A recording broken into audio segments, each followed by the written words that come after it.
నేను ప్రతి ఒక్కరికి చెప్తున్నానండి, ఆలోచించండి.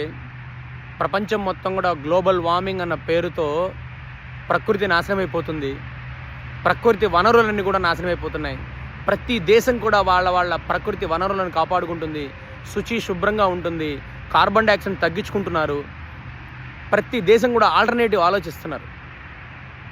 కానీ మన భారతదేశంలో మాత్రం ఎక్కడ పడితే అక్కడ చెత్త పాడేయడం, ప్రకృతి వనరులను ఎలా పడితే అలా నరికేసేసి చెట్లను నరికేసి నాశనం చేయడం, ప్రకృతి వనరులను నాశనం చేయడం, నదులని కలుషితం చేయడం, నదులను నాశనం చేసేయడం, భూమిని నాశనం చేయడం, భూమిని కలుషితం చేయడం, ఎక్కడ పడితే అక్కడ చెత్త పడేయడం.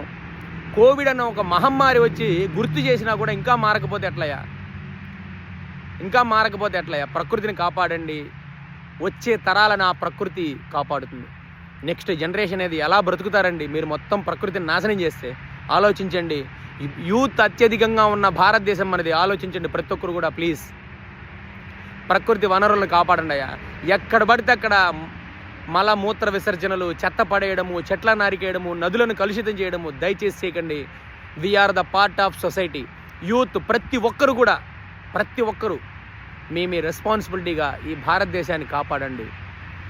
మీ కొడుకులు, వాళ్ళ కొడుకులు, మీ మనవళ్ళు, మునిమనవాళ్ళు అందరూ కూడా హ్యాపీగా ఆరోగ్యకరమైన జీవనాన్ని కొనసాగిస్తారు. ప్లీజ్ ఆలోచించండి.